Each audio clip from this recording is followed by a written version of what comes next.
Tonight, seeing red, the Mayor hits out at the Chancellor's spending review.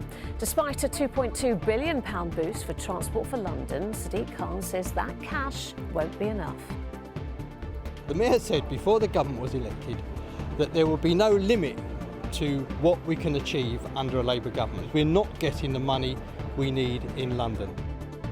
There's more funding for the Met on the cards too, but just how much, and will it be enough to plug the gaps? Also ahead. A trainee detective who strip-searched a 15-year-old girl known as Girl Q admits to a series of failings. The Bridgerton actor who fought off a prolific and dangerous phone thief in Kensington, and nobody looked like me in Mordor, or in Narnia. So when this opportunity came, I just thought I want to create something where it represents everybody. Sir Lenny Henry on bringing his children's book to the London stage. Good evening. Levelling down London is not the answer. That was the Mayor's response to the government's spending review today, as he criticised Labour for failing to invest in infrastructure projects in the capital. There was more money promised for Transport for London, but not enough, Sir Sadiq says, to deliver economic growth. It means projects like extending the DLR and upgrading the Bakerloo line won't be happening anytime soon. More money for the Met is on the cards too, but no specifics yet about how much or whether it'll be enough to cover the force's £260 million black hole. With all the details, here's our political correspondent, Simon Harris. For more than half a century, these trains have rattled up and down the Bakerloo line. They're well past their sell-by date and should have been replaced years ago, but the money's never been there. They're old, they're uncomfortable.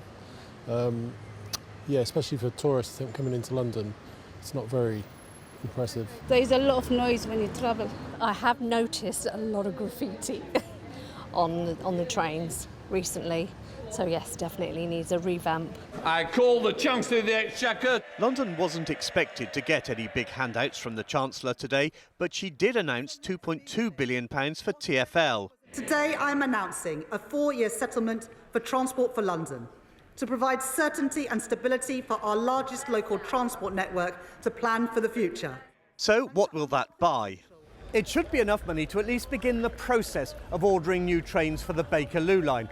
But it's not enough money to buy new signals for the Piccadilly line, and nowhere near enough money to build the DLR extension to Thamesmead or the Bakerloo line extension to Lewisham. As well as Transport for London's 4-year funding deal, the Met Police will get more money, but how much isn't clear. And 12,000 civil servants in London are to be moved out. Sir Sadiq Khan, knighted only yesterday, has been careful not to publicly criticise the government since it was elected, but in a statement today said, "I remain concerned that this spending review could result in insufficient funding for the Met and fewer police officers."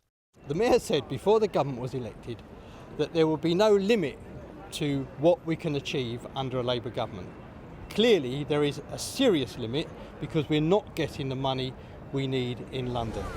The threat to 1,700 police jobs will be of concern to Londoners like Aisha. She had her phone stolen in Oxford Street but was able to track it and gave the information to the police. They basically just gave me a crime reference number, said that they'd stay on top of it, and just basically told me to not go to any of the locations, which obviously I didn't feel safe enough to do anyway.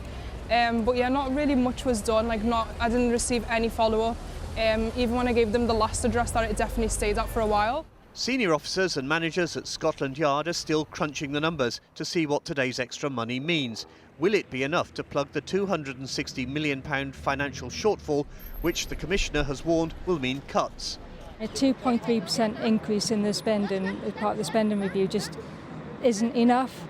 I don't know what that's going to look like as the years come on, and the devil will be in the detail, but simply not enough for the communities of London or police officers. The Treasury said it recognised the DLR and Bakerloo line extensions would generate economic growth and new housing, so it would work with TfL to explore options. Sadiq Khan dismissed that, saying it wasn't a commitment. So, Simon, not particularly London-centric, as you covered there, but any real misses for the capital? Let's talk about the gains first. The government will argue that London will benefit, like the rest of the country, from extra money for the NHS and affordable housing. But the Chancellor seemed to suggest that for too long, London and the South East have had it too good at the expense of the rest of the country, which is probably why those big infrastructure projects haven't been given the green light. Now, the 4-year funding deal for TfL is a win. It's something the Mayor has been calling for some time, ever since COVID, when TfL lost all that money and needed emergency bailouts. But there's probably not enough money to carry out all the improvements. And then there's Hammersmith Bridge. A lot of MPs are very disappointed that the government didn't announce today that there would be a funding plan to rebuild and finally reopen to traffic Hammersmith Bridge. Speaking as a London MP, I'm so disappointed that we didn't get more for London. There are so many infrastructure projects across London crying out for investment, not least, of course, Hammersmith Bridge in my own constituency, which has now been closed to traffic for over 6 years. Local people and people across London urgently want to see that reopened. Instead, the Chancellor reiterated her support for expanding Heathrow Airport, which nobody wants. London's economy probably won't benefit either from the loss of 12,000 civil service posts who their jobs are going to other parts of the country. There are some important former Home Office building, 102 Petit France is one of 11 buildings which the government plans to sell off. And you can see why it's a prospect which makes Treasury mouths water. The total value of all 11 buildings they want to sell off is about £100 million. Goodness me, that is quite a lot. Simon, thank you. Next tonight, an officer who strip-searched a 15-year-old girl has admitted to a series of failings in her handling of the incident. Trainee Detective Constable Christina Linger today admitted that she didn't fully record the search, didn't carry out a less extensive search first, and failed to ensure an appropriate adult was present. Well, she denies that any of her actions against the schoolgirl were discriminatory. Carolyn Sim has been at the hearing today. Carolyn. Well, today we heard, as you said, for the first time from the police officer who strip-searched the 15-year-old girl, who's referred to as Child Q. To remind you, police had been called to her school in Hackney in December 2020 because teachers had wrongly suspected that she was carrying cannabis. And during that search, all of the girl's clothing, including her underwear, had been removed, despite the fact she'd told police officers that she was on her period. Well, today, trainee detective Constable Christina Linger, who was a PC at the time, admitted that she had made many errors that day. She told the hearing that Child Q had been strip-searched without an appropriate adult present. She admitted that the search should never have happened and that it was not proportionate. Well, today, her barrister, Luke Ponti, asked her, "Do you accept that the search caused Child Q harm and distress?" And she replied, "I believe so." Her barrister asked, "Do you apologise to Child Q for the upset caused?" And she replied, "Yes." He said, "If Child Q had been white, would you have done anything differently?" And Linger replied, "No." Well, TDC Linger told the hearing that she'd never carried out a strip search before and that she didn't fully understand the police rules around searches. She also admitted that she didn't complete the police report into the incident because she says she forgot. Well, Linger denies discrimination, disrespect and dishonesty, and the hearing continues tomorrow. All right, Carolyn, thank you. Some other news now, and the late London billionaire Mike Lynch's sunken super yacht is to be lifted from the bottom of the sea later this month. The authorities in Sicily, where the boat sank in August, approved the final recovery plan. Following surveys of the seabed and the wreckage, Mr Lynch and his 18-year-old daughter Hannah were among the 7 people who died when the boat sank. London Bridge was shut earlier today after a bus and a cyclist crashed. A woman was rushed to hospital following the collision at 8:30 this morning. Police say investigations into the crash are ongoing. The bridge is now reopened. And thousands of drivers who've not paid the new Silvertown and Blackwall tunnel tolls have been allowed to avoid paying the £180 penalty fee. TfL has confirmed to ITV News London that it's sent out letters to remind people to pay instead of enforcing fines. It says penalties are now being issued. Well, next tonight to the prolific thief. Stopped in his tracks by a Bridgerton actor. Genevieve Chenot had her phone stolen in Kensington before fighting back in front of stunned customers just 18 months earlier. Zachariah Bellares had been sentenced to threatening to behead Aled Jones with a machete as he stole his Rolex in Chiswick. Well, Graham Stothard is here. Graham, just talk us through what happened exactly. Well, as you say, Genevieve Chenot was sitting in a cafe in Kensington when she saw the theft happening. Amazingly and incredibly bravely, she managed to not only confront the thief, but also fight him off. And you can see the CCTV here of 18-year-old Zachariah Bellares standing behind her before grabbing the phone, but then being spotted by the 27-year-old who tackles him with the help of her friend. At one point, even picking up her phone and using it to help subdue Mr. Bellares. Now, she plays Clara Livingston in the Netflix series Bridgerton and had reportedly been out walking her dog. She was stopping for a coffee. When it happened, it led to a scuffle before the thief left empty-handed, and he was later identified by police using that CCTV. So how do police link his crimes, I suppose? Well, he has previous offences. He has we understand he has a list of offences, previous convictions dating back to when he was under 18, and only now a reportable one involving, as you mentioned, another celebrity, the apparent theft of a watch from Welsh singer Aled Jones around 18 months ago, who he reportedly threatened with a machete. He was caught, sentenced and jailed, but seemingly after being released at the end of last year, he went on to try and steal again. Now, Ms. Chenot on Instagram thanked her fans for their support, but obviously incredibly traumatising. She said, "I am, however, finding it difficult to feel safe going out, especially after being repeatedly threatened with being stabbed in the face." Mr. Bellares is due to be sentenced at Isleworth Crown Court next Tuesday. All right, Graham, thank you. Still to come. The stay-at-home choir, no longer at home but here in the studio, and Drive sheep across London Bridge, and I think I'm going to do that near the end of the year. I can go to the mayor's house and get a sandwich if I want. the unexpected advantages of being awarded the freedom of the City of London.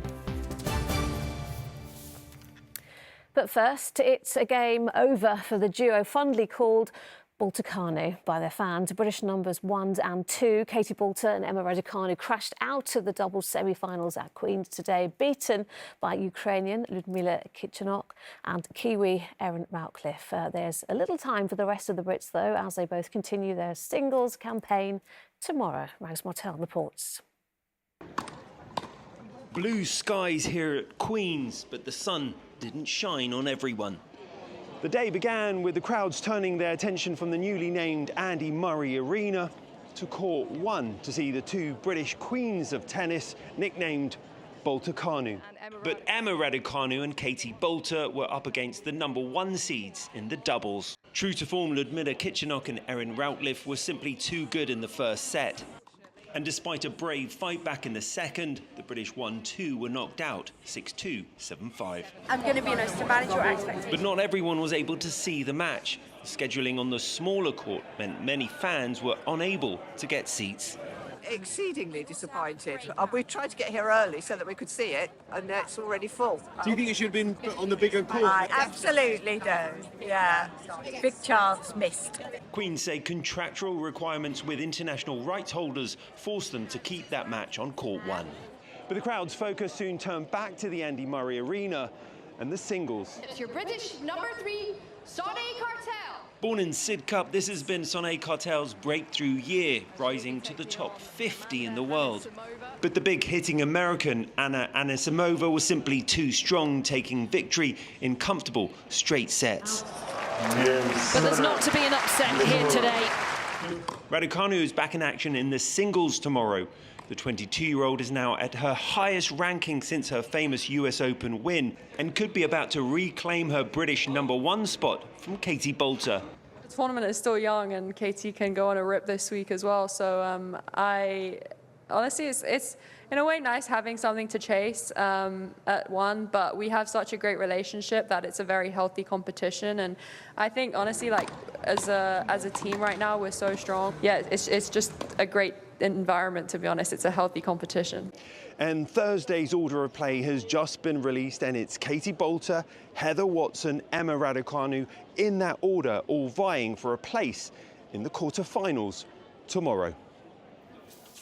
Rags Martel reporting there. Now, you've heard of pop stars reinventing themselves, but how about choirs having a rebranding? And that's exactly what my guests tonight have done. The Stay-at-Home Choir, launched in 2020 during the COVID pandemic. They are now the World Choir with a gala concert at London's Cadogan Hall in September. Before we talk to founders Tori Longdon and Jamie Wright, here's a reminder of when we sat in on one of their first sessions during lockdown. 3 and go. Lord. So the Stay-at-Home Choir is basically supposed to be an online community of musicians, both professional musicians and non-professional musicians, and want to come together to do new collaborative projects. And it's not just hearing music, it's the act of coming together with other people and doing something that is innately social. I'm delighted to say that Tori and Jamie both join me now. Thank you guys for actually coming into the studio. Thanks for having us. This time, because things are very, very different then. And I love the way you were watching that clip back and you said, well, that was the old sofa. Absolutely. How far we've come in the last 5 years. You really have, haven't you? And I said, you know, in the leading there, you know, we haven't really heard of a choir rebranding before, but I guess it's entirely appropriate, isn't it? It is. Well, we've grown from this tiny little gem of an idea back 5 years ago to what is now a massive worldwide community, and we thought now's about time to really put it in stone. We are now World Choir. Yeah, I mean, let's just talk about, though, when you did launch, because it was back in 2020, right bang in the middle of the pandemic, wasn't it? Stay-at-home choir. And staying at home is what so many of us had to do. And it was a very dark time for so many people. And I guess that's why you decided to do it in the first place. How did it help people? It did help a lot of people. But I think what we found when we were doing it was that there were many other reasons that learning to sing from the comfort of your own home was a great way to do it. Yeah. Because if you want to build your confidence, or you know you've always wanted to sing but you're never sure how to, then this is a great way for you to test the waters in a really easy way with no particular difficulties to entry. And then, you know, lots of our singers have gone on to do more singing and more music making after coming through learning with us. And you did some fantastic things, even though it was all the way during those lockdowns. And you kind of hybrid at some points, weren't you? Because you had people in there, you had people on Zoom, dare I say, or, you know, remotely. Let's just take a look now. This is a performance of the composer Sir Carl Jenkins, I think in 2020 or 21. Let's have a look.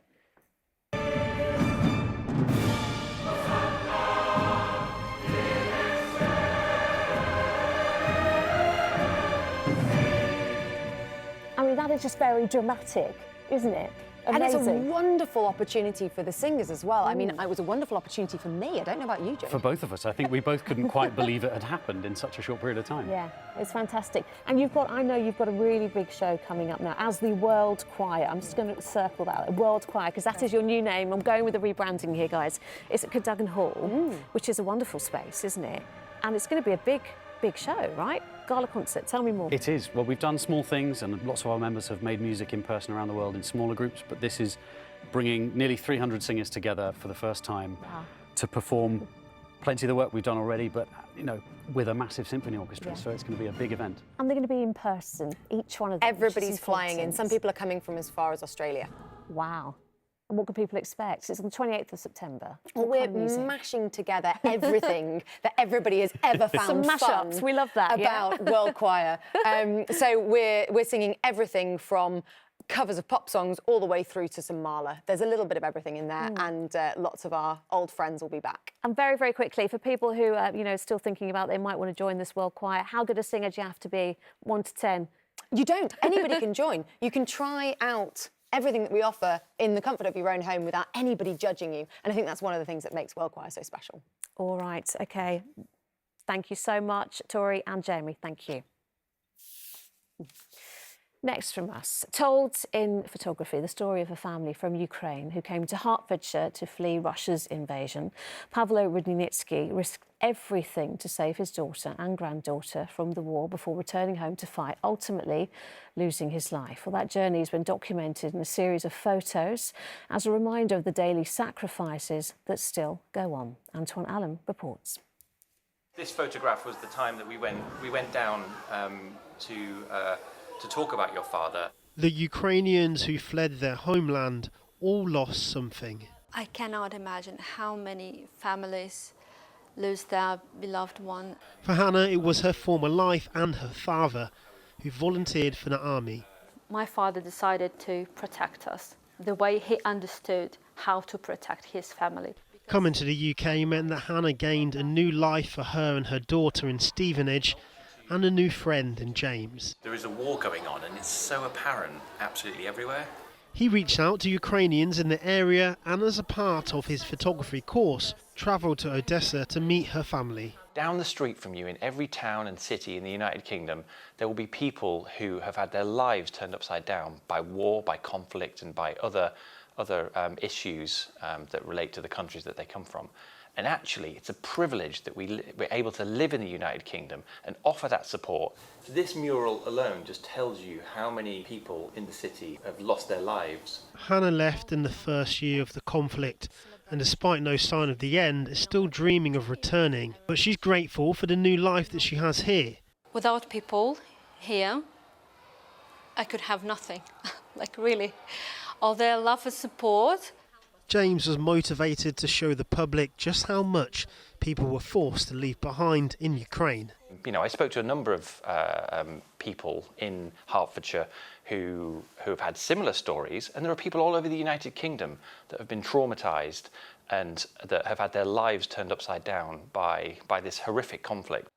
Like many other Ukrainians, Hannah has lost more than she's gained, but she's grateful at least she and her daughter are safe. Antoine Allen, ITV News. Well, things are warming up in the capital, but it looks like some stormy weather's also on the way. Here's Philippa.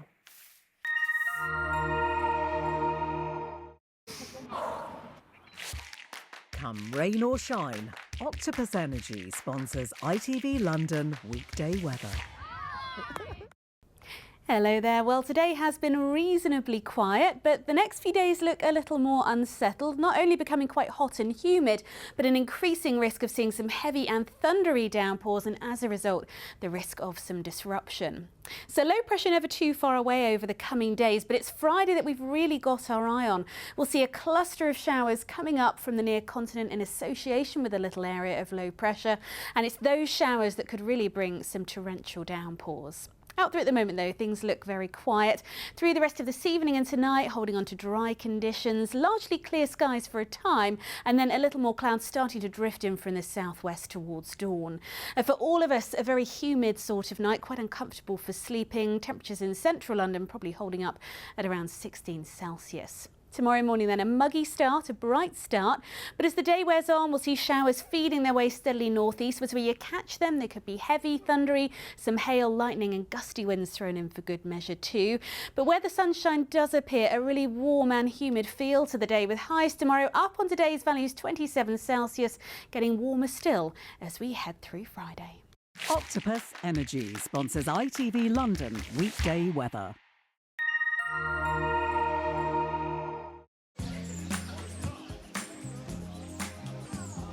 Making the most of summer. Piri sponsors ITV Pollen Count. Well, if you're a hay fever sufferer, you won't need me to tell you that grass pollen season is now in full swing, and despite rather changeable conditions over the coming days, grass pollen levels at times will be high or very high. Now, Sir Lenny Henry's book, The Boy with Wings, is coming to the London stage. The children's story, which he wrote in lockdown, celebrates the diversity he says he didn't see in books when his daughter was small, telling us, well, if you can't see it, you can't be it. Well, before it starts at the Polka Theatre, Olivia Guthrie was given a sneak preview. Oh, what does this thing do over here? Yo, I can't wait to see Avian. Do they have big wings like me? Oh, are we nearly there yet? What does this thing do over here? Excitement is building for Sir Lenny Henry's latest venture. His children's book, The Boy with Wings, written in lockdown, has now been adapted for the stage. Sir Lenny and his scriptwriter Arvind, Ethan David went to the Polka Theatre in Wimbledon to see how the cast are getting on with rehearsals. To come today and to see this extraordinary adaptation of something that you dreamt up in your pyjamas is wonderful. It feels to me like it's going to be awesome. I loved it today. There was a vibe in that room. There was a major league vibe. It get me though. Get you. Everything's like running things. Invader alert. Invader alert. So Lenny himself will be providing the voiceover for the play, but he and Arvind aren't the only ones calling the shots. My daughter was like, Daddy, you better make it good. And so... No pressure. No pressure. So then, yeah, we decided to... I was dressed as his daughter at that point. Daddy, you better make it good. Is that how she talks? Yeah, that's exactly how she talks. She shaves a bit more than you do. Okay, fair enough. Carry on. But how old is your daughter? 45. That can't be true. The play, like the book, explores themes like bullying, disability and racism. When I was reading Lion, the Witch and the Wardrobe and The Secret Garden and Lord of the Rings to my daughter, there was nobody that looked like me in Mordor, or in Narnia. So when this opportunity came, I just thought, I want to create something where it represents everybody. So in that room, you saw black, brown, white, somebody rocking a wheelchair. It's everybody's story. So hopefully when kids see it, they go, wow, that's me. And you're bringing that to the stage at a time when diversity is very much under threat from lots of different places. Yeah, and you need to push back against that, because if you can't see it, you can't be it. So Lenny is certainly being seen in London. Granted the highest honour the capital can bestow, he was awarded the Freedom of the City earlier this year in recognition for his significant contributions to entertainment and charity. So I can drive sheep across London Bridge, and I think I'm going to do that near the end of the year. And have you got some sheep to do that with? Yeah, they're going to give me the sheep, and I get to keep them afterwards. I like to frighten them and say mint sauce, but apart from that, I'm gonna do all the things that I'm allowed to do. I can go to the mayor's house and get a sandwich if I want. The man who can get a sandwich from Sadiq Khan, and who's also been at the forefront of British comedy for half a century, says he's chuffed to little meatballs with how his children's play is coming along. The show starts at the Polka Theatre on the 21st of June. Woohoo! Olivia Guthrie, ITV News. And finally, children from a primary school in Leighton have been named Britain's funniest class by Beano magazine. The joke that won Rivoli Primary School the accolade, well, here it is. What do you call the fanciest punctuation? An apostrophe, of course. I think Selene would approve. That is it from us. Mary is here next with the evening news. But for now, from all of us on the London team, bye-bye. Have a good evening.